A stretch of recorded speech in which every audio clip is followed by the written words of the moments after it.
Père, je t'adore, je te donne ma vie, je t'aime tant.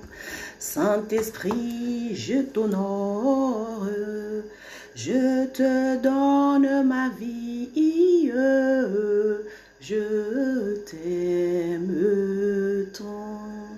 Alléluia, Alléluia, Alléluia, Alléluia, Alléluia, Yeshua, Alléluia, Alléluia.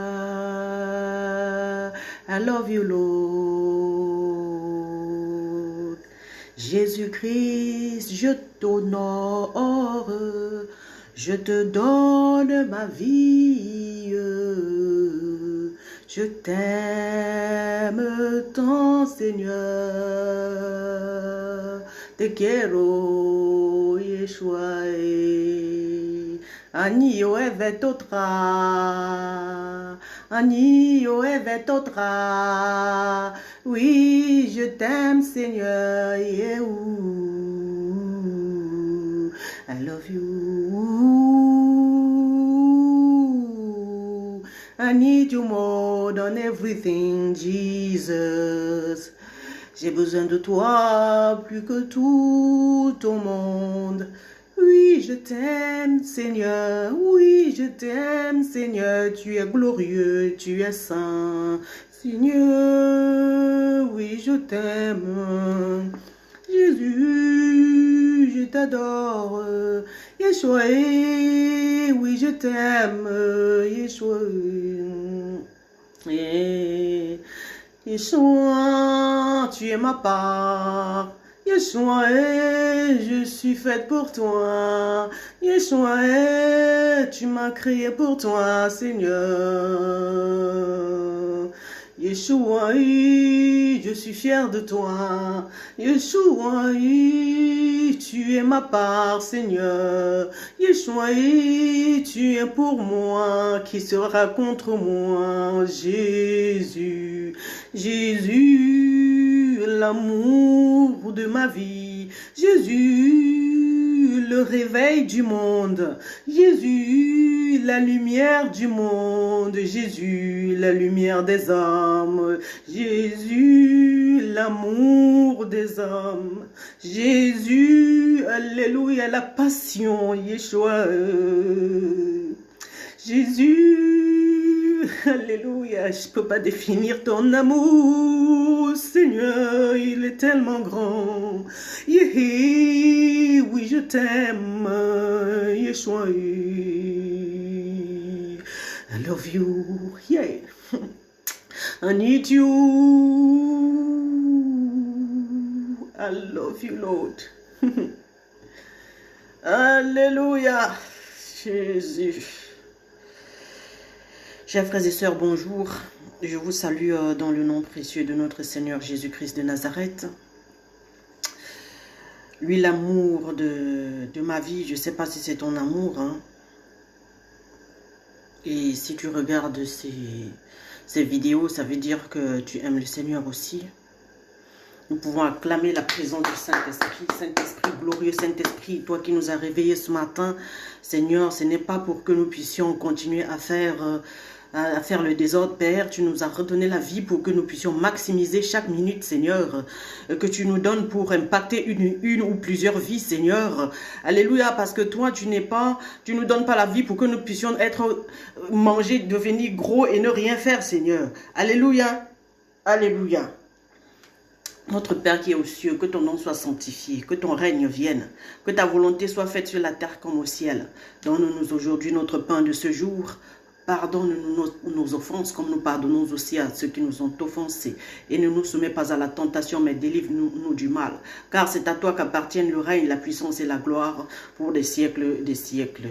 Alléluia, Saint-Esprit, j'aimerais vraiment quitter cette chaise, que toi tu viennes. Tu viennes prêcher l'évangile ce matin. Alléluia, toi tu es glorieux, tu es majestueux, Seigneur. Je te laisse faire ton entrée, triomphale, Seigneur, dans ce corps, Seigneur, je ne suis qu'un vase de terre, Père, utilise-moi comme tu veux, alléluia, pour transmettre ce que tu aimerais, Seigneur, à ce peuple qui m'écoute partout sur la terre. Seigneur, je t'aime, je t'exalte, Saint-Esprit, je t'honore, parce que toi, tu es digne, Seigneur, toi, tu es présent, alléluia, dans le chaos, tu es présent, dans chaque situation, tu es présent, Seigneur, et c'est pour ça que je peux t'adorer, te laisser toute la place, Seigneur. Alléluia. Je disparais, Père. Fais ce que tu veux. Aujourd'hui, on va parler de l'esprit de réveil. L'esprit de réveil. The spirit of revival. L'esprit de réveil. Pourquoi l'esprit de réveil? Parce que nous dormons. Il faut que Dieu nous réveille tous les jours. Déjà, le premier réveil le matin, c'est voilà. Le réveil, quand on se lève le matin, c'est lui qui nous réveille. Mais il y a un réveil qui est spirituel, en fait. Il y a un réveil qui est spirituel. Et ce réveil spirituel, alléluia, c'est parce que le monde est tombé dans un sommeil de mort. Le monde est tombé dans le chaos. Le monde est tombé alléluia, dans l'aveuglement. Et le Seigneur vient nous réveiller avec sa parole chaque jour. Et c'est pour ça que nous suivons Jésus. Nous ne suivons pas Jésus pour rester juste des croyants. Nous suivons Jésus parce qu'il nous réveille tous les jours. Et comme ça, on peut aller réveiller l'autre. Amen. Le Seigneur, il nous a réveillés d'abord naturellement ce matin pour que nous puissions impacter des vies. Amen. Pour que nous puissions comprendre le réveil spirituel. Alléluia, c'est-à-dire quand tu as reçu la vie, quand tu es en bonne santé, tu respires encore. Alléluia, il faut adorer le Seigneur, il faut le louer. La Bible dit que tout ce qui respire loue l'Éternel. Et maintenant, dans la louange, dans l'adoration, le Seigneur va te montrer la direction à suivre afin que toi, tu puisses impacter les autres. Amen. Dieu ne nous a pas créé juste, il ne nous a pas réveillés ce matin juste pour que nous puissions, voilà, rester là, se boifrer et faire ce qu'on veut et puis voilà, être fiers de notre vie et ne rien faire à l'autre. Amen, non. Il y a un réveil qui s'appelle le réveil spirituel. Alléluia. Quand le Seigneur te réveille le matin, ça c'est un réveil naturel. Mais maintenant, dans ton esprit, quand tu vas aller adorer le Seigneur, il va te donner, il va te montrer, donner le pain afin que toi tu puisses aller impacter les autres vies. Il n'y a pas que le pain. Tu vas servir le pain comme je sers là. Mais après, tu vas aussi aller dans les maisons, aller dans les rues, rencontrer les gens que tu vas rencontrer parce que quelqu'un ne peut pas dire que durant toute la journée, il ne rencontre personne.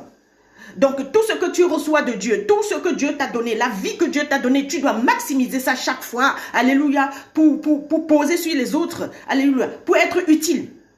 La Bible nous parle de l'intendant infidèle. Parce que Dieu te donne les dons et les talents. Et toi, tu vas creuser la terre, tu mets ça dedans. Amen. Sans plus tarder, je vais donner un témoignage avant de commencer à prêcher l'évangile si le Saint-Esprit me le permet. Seigneur, est-ce que tu es d'accord? Ok. Donc moi j'étais là ce matin en train de dormir parce que toute la nuit je n'ai pas dormi, j'étais en prière et tout. Alors ce matin, voilà, je suis allée me coucher très tôt parce que la nuit j'étais au canapé, sur le canapé au salon. Et puis la nuit, très tôt le matin, il fallait que j'aille dormir normalement parce que j'ai passé le temps à prier toute la nuit. Alléluia. Et puis ce matin, il y a quelqu'un que je connais, un enfant que j'ai amené à Jésus. C'est une grande personne, mais pour moi, c'est une enfant. Elle m'appelle pour me dire, ouais, ma belle-mère, elle est morte. Et il faudrait que tu me fasses des tresses. La belle-mère, elle est morte, elle ne sait pas quand est-ce qu'on va l'enterrer, parce que sa belle-mère, c'est une Européenne. Et puis, elle, c'est une Africaine et tout. Tu ne sais pas quand est-ce qu'on va l'enterrer. Et puis, ce qui t'intéresse, c'est ton image, en fait. Et non seulement ça, tu te prépares juste pour te faire voir, parce que, voilà, il faut que tu sois prête. Elle me dit ça. Il faut que je sois prête. On va l'enterrer quand elle ne sait pas. Elle est morte. Est-ce que tu l'as amenée à Jésus? Non. Ce que je lui ai donné, elle n'a jamais voulu donner. Parce qu'elle a ses griefs dans le cœur. Parce que ceci, il faut aimer moi. Il faut que mon mari me fasse ceci. Alors, le Seigneur, tout ce qu'il nous apporte là tous les jours. La vie qu'il nous donne là. La respiration que nous avons là. Ce n'est pas juste pour que nous puissions prendre ça et vraiment gaspiller le temps. La Bible nous dit de racheter le temps car les jours sont mauvais. Tu peux voir une personne une seule fois. Et cette fois-là, tu rates l'opportunité qui est devant toi pour l'amener à Jésus. Et cette personne va mourir sans connaître le Seigneur. Jésus-Christ a dit dans sa parole, dans le livre de Marc 16, Alléluia, Allez prêcher la bonne nouvelle à toute la création et faites de toutes les nations mes disciples. On n'a pas dit que, la Bible n'a pas dit faites de toutes les, Jésus n'a pas dit faites de toutes les nations, les croyants ou les chrétiens. Non. Disciples. Alors, moi j'attire ton attention, mon frère, ma soeur, toi qui me regardes. Toi qui écoutes les messages tous les jours, toi que Dieu te donne la vie tous les jours, toi qui te réveille chaque matin. Et Dieu te donne le pain. Alléluia. La parole de Dieu. Il te donne tout ce que tu as là. Et tout ce que tu es là. Ça vient de Dieu. Qu'as-tu fait pour l'autre? Toi, ce qui est important pour toi, c'est juste ton image. Ou toi, tu t'intéresses aux âmes qui sont en train de mourir. Je prêchais quelque part hier. J'ai prêché quelque part hier. Je ne sais pas si c'était dehors ou bien ici sur mon téléphone. Alléluia. Je prêchais par rapport au fait que tu peux être comme ça. C'est le seul instant, la minute là, que tu rencontres cette personne-là. C'est la seule minute là que Dieu t'a accordé pour que toi, tu amènes cette personne au Seigneur. Amen. Et le Seigneur aimerait savoir combien de personnes tu as formées pour qu'ils deviennent des disciples. Toi, depuis qu'on te forme, depuis qu'on t'enseigne. Je vais prendre l'exemple de cette soeur qui m'a appelé ce matin. Mais depuis que je l'enseigne, elle a la tête en l'air. Amen. Mais quand Dieu nous appelle, c'est pour nous sauver et sauver nos familles. Alléluia. La Bible nous dit dans le livre des Actes des Apôtres, verset 30, acte 16, 30 à 31, crois au Seigneur Jésus-Christ et tu seras sauvé, toi et ta famille. Acte 16, 30. Alléluia. Mais croire ici, ça veut dire obéir. Alors si tu obéis à la parole de Dieu, ça va sauver ta famille, ça te sauve. Mais du moment où on est toujours égoïste, Dieu nous donne la vie tous les jours. Il nous enseigne tous les jours. On est toujours en train de se focaliser sur notre image. Comment est-ce qu'on va faire pour que les gens nous voient? Le Seigneur ne va pas te demander ce jour-là. Parce que lui, dans les actes 17, les actes 17, 30 à 31, alléluia, moi je vais aller lire. Le Seigneur, il ne tient plus compte des temps d'ignorance. Alléluia, ça suffit maintenant. Il faut qu'on arrête la folie. Amen. Et qu'on puisse comprendre pourquoi le Seigneur, il est mort. Jésus-Christ, il n'est pas mort pour que nous puissions, rester indisciplinés. Il n'est pas mort pour que nous puissions continuer à faire qu'à notre tête et ne pas amener les gens à lui. Il ne va pas te demander combien de paires de chaussures Jean-Marie Weston tu as porté durant toute ta vie, ou bien les sacs à main Gucci ou quoi. Ou bien quel genre de coiffure tu avais sur la tête. Il va te poser la question de savoir tout ce que tu as reçu de lui, qu'as-tu fait de cela? Tu as amené combien à lui? Tu as discipliné combien? Tu as formé combien de disciples? C'est ce que le Seigneur te demandera parce que toi tu es formé, parce que toi tu as reçu assez. Et tu n'arrives pas à donner aux autres. Et les gens sont en train de mourir, attendant les révélations qui viennent des fils de Dieu. Alors la personne qui m'a appelé ce matin, c'est ma fille. C'est une de mes filles ici.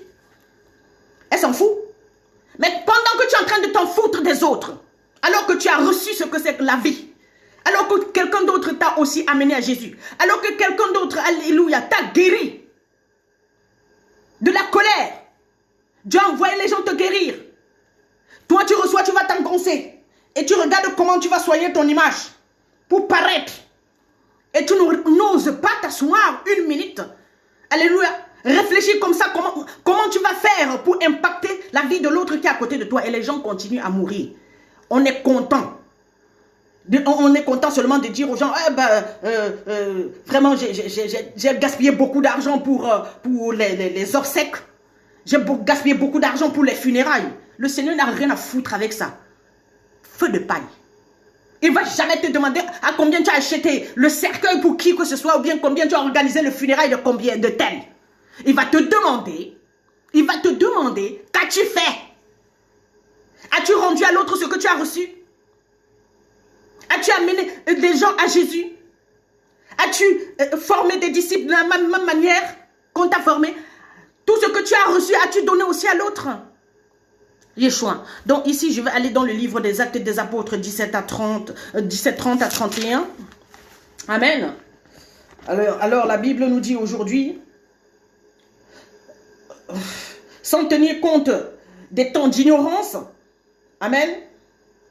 Dieu annonce maintenant à tous les êtres humains partout où ils se trouvent qu'ils doivent changer d'attitude parce qu'il a fixé un jour où il jugera le monde avec justice par l'homme qu'il a désigné. Il en a donné à tous une preuve certaine en le ressuscitant. Il s'agit de Jésus-Christ qui va venir vraiment avec un jugement.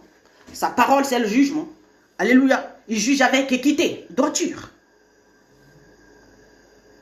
On suit le Seigneur. Mais le Seigneur l'a formé des disciples. Toi, tu en as formé combien? Tu as amené combien à Jésus?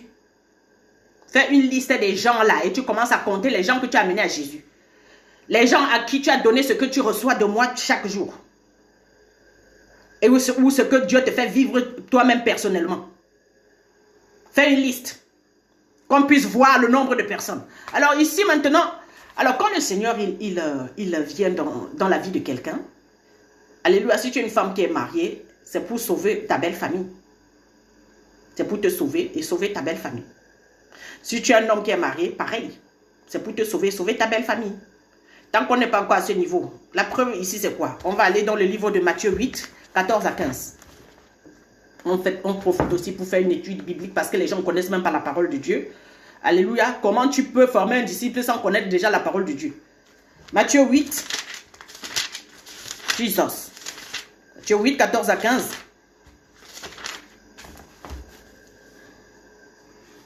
Jésus se rendit ensuite à la maison de Pierre. Il vit la belle-mère de celui-ci couchée avec de la fièvre. Il lui toucha la main et la fièvre la quitta. Puis elle se leva et le servit. Donc une fois que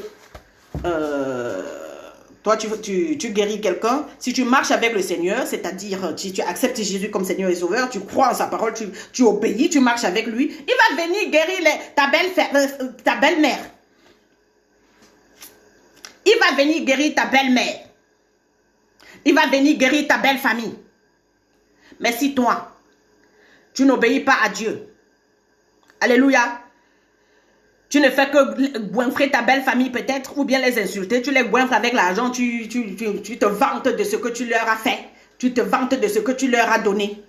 Mais sans les amener à Jésus, parce que Dieu aimerait que toi, tu puisses amener ta belle famille à devenir des disciples. Donc, quand Jésus-Christ guérit la belle-mère de Pierre, maintenant, la belle-mère, elle guérit et elle sert Dieu. Dieu a besoin des disciples. Amen. Pas besoin des croyants. Alors, tu as amené combien dans ta belle famille? Tu as transformé la vie de combien de personnes dans ta belle famille? Depuis que tu marches avec Jésus, est-ce que tu es dans l'obéissance d'une manière que Jésus va venir guérir ta belle famille pour qu'il y ait des disciples dans ta belle famille? Des vrais disciples. Grâce à ton obéissance. Grâce à ta soumission à la parole de Dieu. Grâce à ta souffrance. Le Seigneur ne te demande pas combien tu as donné, combien d'argent. Le montant d'argent que tu as donné à ta belle famille. La dot que tu as payée. Dieu, ou si tu es une femme, ce que tu as investi dans la vie de ta belle-mère ou bien de tes belles-sœurs. Dieu ne va pas te demander ça. Il va te demander ce qu'il t'a donné. Pas ce que toi, tu leur as donné. Parce que tu veux. Dieu va te demander, est-ce qu'ils sont sauvés? Alléluia. Le Seigneur n'a pas dit que nous n'allons pas mourir. On va mourir. Ce qui est sûr, c'est que tout le monde va mourir. Mais maintenant, avant de mourir, est-ce que les gens sont sauvés? Parce que le plan de Dieu, la seule chose qui intéresse le Seigneur, c'est le salut. Alors avant de mourir, toi, tu as sauvé combien dans ta belle famille, mon frère, ma soeur? Alléluia. Il y a combien qui attendent sur toi pendant que toi, tu fais ta rébellion et tu t'entêtes? Il y a combien qui attendent sur toi parce que ton union avec ce monsieur ou avec cette femme, c'était pour le business de Dieu, c'est-à-dire le salut dans vos deux familles. Amen. Le fait que tu connaisses le Seigneur que tu connaisses le Seigneur, toi, qui est un fils qui n'est pas encore marié ou une fille qui n'est pas mariée, c'est parce que ta famille va être sauvée et tu vas impacter ta génération. Tu vas amener ta génération à Dieu. Au début, quand je venais de rencontrer le Seigneur, j'avais un gros cahier comme ça. J'ai écrit le nom de toutes mes copines. Depuis la Cile jusqu'à... Alléluia. Tu as combien de personnes que tu as changé leur vie? Tu as amené combien à Jésus? Tu as formé combien de disciples? Tu as fait quoi dans ta belle famille? Tu as transformé quelle personne dans ta famille, dans ta belle famille pour qu'elle devienne, combien de personnes pour qu'elles deviennent des disciples de Jésus? Pour qu'elles servent vraiment Jésus. Mais si toi-même tu n'es pas un serviteur, comment est-ce que tu n'es pas discipliné? Comment tu peux former les disciples? Ce n'est pas possible. Donc le Seigneur est fatigué que les gens y meurent sans le connaître à cause de notre entêtement et de notre rébellion et de notre irresponsabilité. Alors maintenant, sans tenir compte des temps d'ignorance, le Seigneur il va venir juger avec sa parole. Jésus-Christ va juger notre manière de nous comporter. Ça suffit maintenant. Alors Dieu vient ce matin avec l'esprit de réveil te dire, réveille-toi toi qui dors d'entre les morts et Christ t'éclairera. Réveille-toi de ton sommeil de mort. Réveille-toi de ta manière là de te comporter. Réveille-toi de ta manière là de te focaliser sur ton image. C'est pas ça qui est important. Le Seigneur ne va pas te demander combien de sacs Gucci ou bien combien de parfums Yves Saint Laurent tu avais. La collection des parfums ou bien les collections des voitures ou bien les maisons. Il va te demander tu as sauvé combien. Ta foi a sauvé combien dans ta famille, dans ta ville, dans ton quartier. Aujourd'hui, les gens dans mon quartier connaissent Jésus grâce à moi. Alors, qu'as-tu fait de ta foi? Ma belle famille connaît Jésus grâce à moi. La vie de mon mari se transforme tous les jours grâce à moi. Parce que je sais dire non là où il faut dire non. Je n'ai pas de sentiments. Je suis une guerrière. Je n'entre pas dans les manipulations. Je sers Dieu, pas les humains. Mais je fais ce que Dieu veut pour les humains.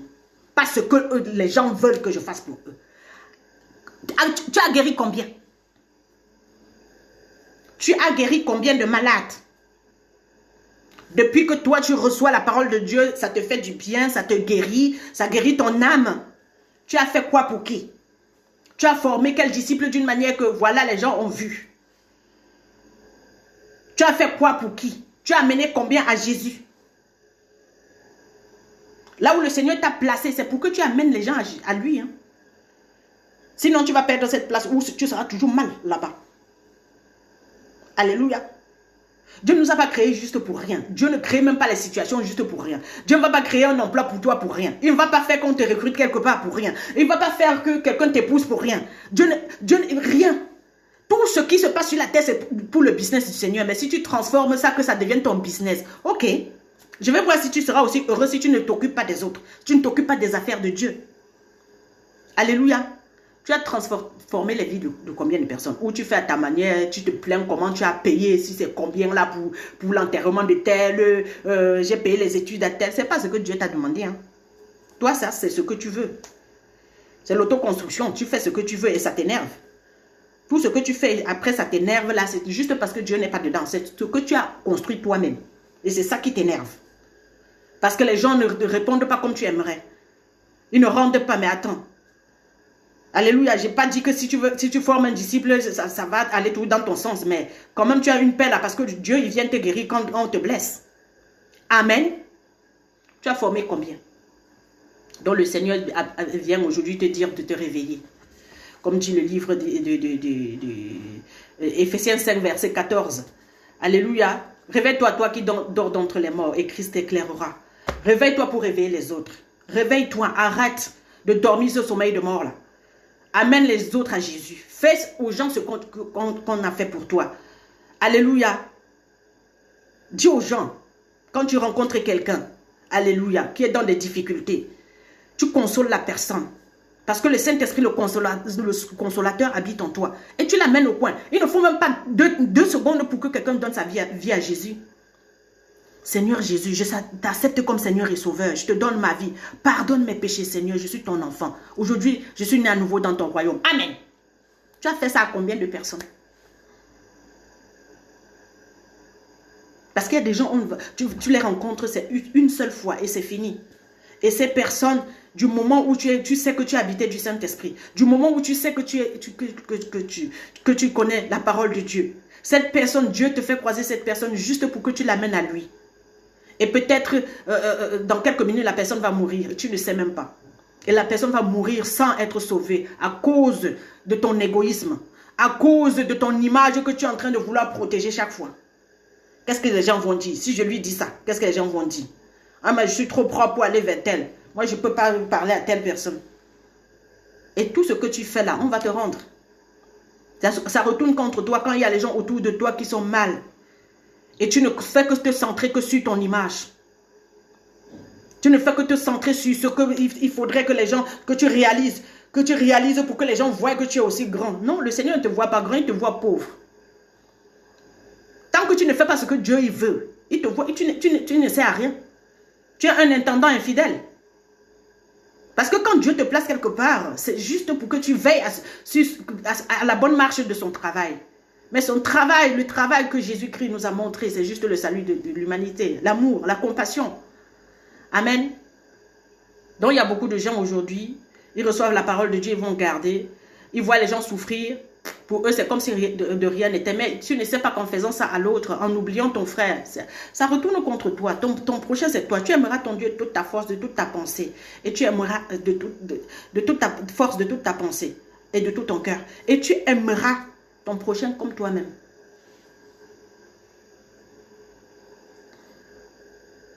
Donc, du moment où on ne veut même pas d'abord aimer la parole de Dieu, pour être des disciples, se laisser enseigner pour être des disciples et aller devenir, transmettre plus loin, aller former d'autres disciples, comment est-ce qu'on pourra impacter des vies? Ce n'est pas possible. Amen. Donc, le Seigneur n'a rien à foutre avec tout le matériel, le mensonge là. Tous tes habits que tu portes, ça ne lui dit rien. Tout le gaspillage d'argent par rapport aux obsèques de qui là, ça ne lui dit rien. Les cheveux brésiliens ou bien les cheveux que tu vas tresser longs pour que les gens te voient aux funérailles ou bien quand tu débarques dans ton pays. Dieu n'a rien à foutre. La nourriture que tu as achetée pour que les gens mangent aux funérailles ou bien dans les fêtes mondaines. Dieu n'a rien à foutre de ça. Il aimerait que les gens soient sauvés, que les gens le connaissent. Il nous a créés pour qu'on le connaisse. C'est la seule chose qu'il nous demande. Rien d'autre. Tout ce qu'on fait là, le reste là, c'est feu de paille. Donc, tant que nous n'avons pas compris pourquoi nous sommes sur cette terre, on n'est pas venu juste se boinfrer et dormir. On n'est pas venu juste gaspiller le temps que Dieu nous a donné. Racheter le temps car les jours sont mauvais. Je vais continuer à lire dans le livre d'Éphésiens 5, verset 14. Je vais aller aussi jusqu'au verset 17.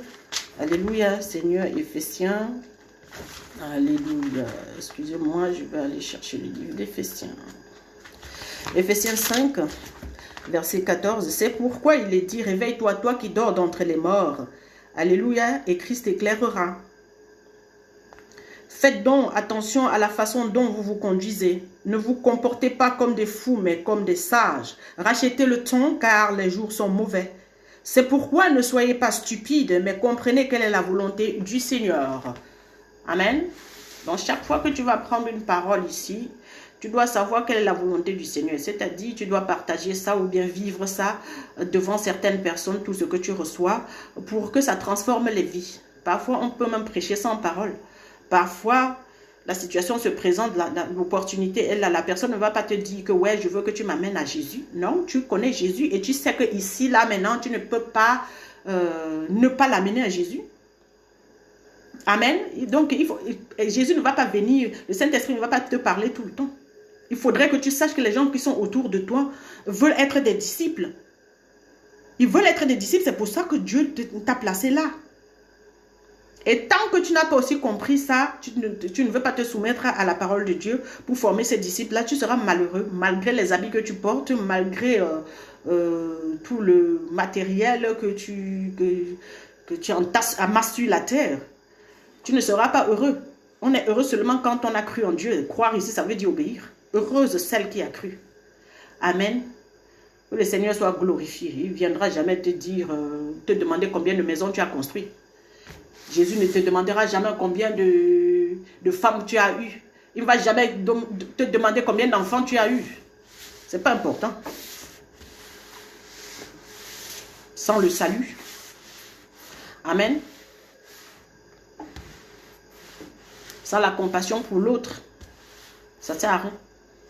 Donc tout ce qu'on, toute notre image qu'on protège, là, ça ne sert à rien. Le Seigneur n'a rien à foutre avec ça. Lui, il avait un manteau, il avait une chaussure, une paire de chaussures, ça lui allait très bien. C'est pas par rapport aux chaussures, aux habits que les gens suivaient le Seigneur. Le Seigneur, il avait du charisme. Le Seigneur, il est quelqu'un d'unique. Le Seigneur, quand il prêchait, Jésus-Christ, quand il prêchait, mais tout le monde sortait. Prêchait à 5000 hommes sans micro. Amen. Et les gens venaient. C'est pas les habits. C'est pas l'apparence, c'est pas son image. Il a été défiguré. Alléluia, on l'a tapé jusqu'à ce qu'il soit défiguré. C'est pas ça qui l'a empêché de ressusciter. C'était pas son image là, son physique qui faisait de lui, qui faisait sa puissance. C'est pas le physique. Donc tout ce que tu t'ajoutes là alors que Dieu n'a pas dit, c'est pas ça. La force n'est pas dedans. Il n'y a pas la force. Il n'y a pas une puissance. La puissance n'est pas dans tout ce qu'on s'accroche là. Tout ce qu'on accroche sur nous là, tout ce qu'on veut faire là pour paraître, il n'y a pas de puissance dedans. La puissance est dans le sang de Jésus.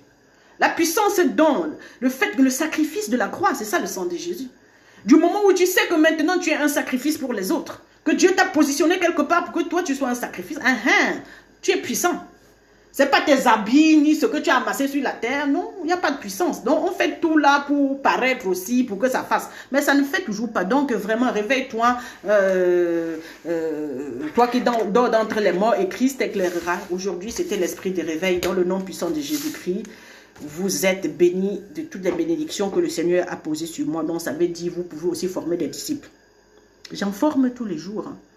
Cette maison, c'est la maison des disciples. Parfois, vous allez avoir des vidéos, ça défile parce que chacun son tour. Chacun son tour. Un groupe vient un autre part, un groupe vient un autre part. Ça fait des années.